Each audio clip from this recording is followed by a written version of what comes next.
मध्य प्रदेश विधानसभा नेता प्रतिपक्ष उमंग सिंगार ग्वालियर पहुंचे, जहां उनका कांग्रेस कार्यकर्ताओं ने भव्य स्वागत किया। उमंग सिंगार ने ग्वालियर के एक निजी होटल में प्रवास के दौरान मीडिया से बातचीत की। उन्होंने बजट सत्र, मंत्री प्रहलाद पटेल के बयान, प्रदेश में बढ़ते अपराध, इन्वेस्टर समिट सहित कई मुद्दों पर सरकार को घेरा। कांग्रेस नेता ने प्रदेश की भाजपा सरकार को हर मुद्दे पर फेल बताया। 9 दिन का सत्र है। मध्य प्रदेश के इतिहास के अंदर पहली बार हो रहा बजट सत्र, जो हमेशा 1 से 1.5 महीना चलता था, 2-2 महीने चलता था, लेकिन मध्य प्रदेश के इतिहास के अंदर ये 9 दिन का सत्र कर दिया गया।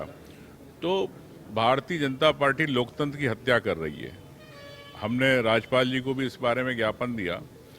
और क्यों भारतीय जनता पार्टी नहीं चलाना चाहती? क्या आप अगर विकास कर रहे तो आप क्यों नहीं, आप विपक्ष के सवालों से आप बचते हो?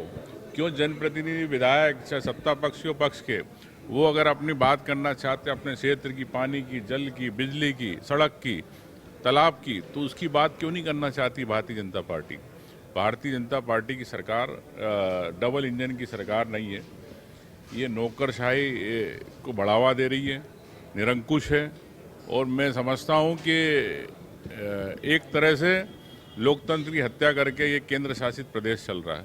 तो अगर यही स्थिति है तो मध्य प्रदेश के अंदर केंद्र शासित प्रदेश का प्रस्ताव भेज दे, जब आपको जनप्रतिनिधियों की बात नहीं सुनना है। तो प्रहलाद पटेल कार्यकर्ताओं से कह रहे हैं कि भीख नहीं मांगना चाहिए, किस तरह से देखते हैं? देखिए, वरिष्ठ मंत्री हैं प्रहलाद पटेल जी। अब उन्होंने क्या कहा, किस परिप्रेक्ष्य में कहा, ये उनकी मन की बात है। लेकिन मैं समझता हूँ कि कोई भी अगर पीड़ित पक्ष आता है तो न्याय के लिए उसको न्याय मिलना चाहिए। स्वाभाविक है, आवेदन लेके 10 कार्यकर्ता आते हैं, 10 आम व्यक्ति आते हैं, तो उनको अगर नहीं मिल रहा है न्याय तो मंत्री के पास आ रहे हैं। अगर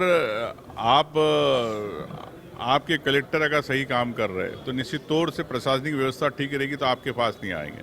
तो मैं समझता हूं कि इस बारे में मुख्यमंत्री जी को संज्ञान लेना चाहिए। ग्वालियर चंबल अंचल में कानून व्यवस्था बिगड़ चुकी है, रोज हत्या जैसी घटनाएं, एक बड़ा जघन्य रेप का मामला। आप ग्वालियर चंबल के पूरे मध्य प्रदेश में कानून व्यवस्था की यही स्थिति है।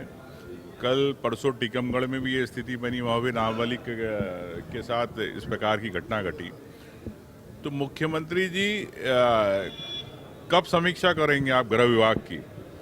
कब आप जिले के एसपी जो कप्तान हैं उनसे जो नहीं कर पा रहे उनको बुलाओ ऑफिस, जो योग्य आईपीएस है उनको भेजो आप।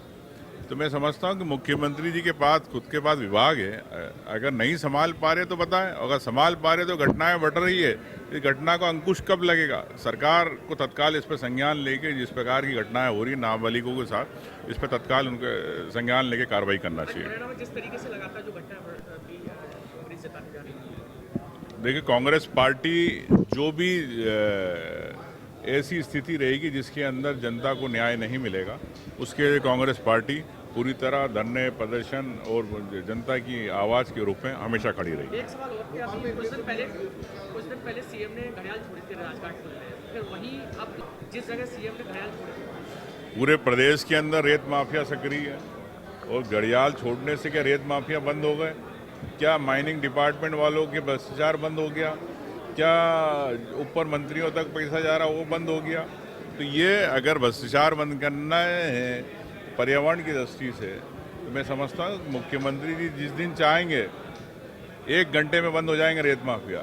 जब मुख्यमंत्री नहीं चाहेंगे तो प्रदेश में रेत माफिया ऐसे घूमते रहेंगे। मध्य प्रदेश में इन्वेस्टर मीट हुई थी और चंबल संभाग को कुछ नहीं मिला। मध्य प्रदेश में इन्वेस्टर मीट हुई, चंबल संभाग क्या पूरे मध्य प्रदेश की ये स्थिति है।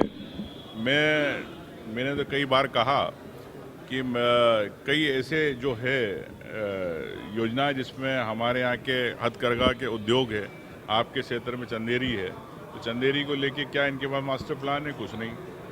इस महेश्वरी सील के महेश्वर में उसके लिए क्या मास्टर प्लान है? वो नहीं। तो मैं समझता हूँ फूड प्रोसेसिंग हो, चाहे हथकरघा हो, चाहे आम व्यक्ति जिससे जुड़ा हो, ये जो यहाँ की आवश्यकता है उस हिसाब से उद्योग प्रोजेक्ट नीति नहीं बना पाती सरकार।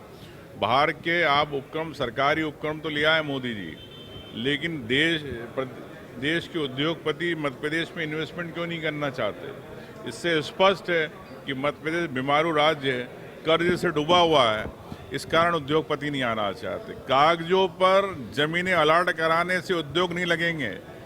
उद्योग लगे वो प्रदेश के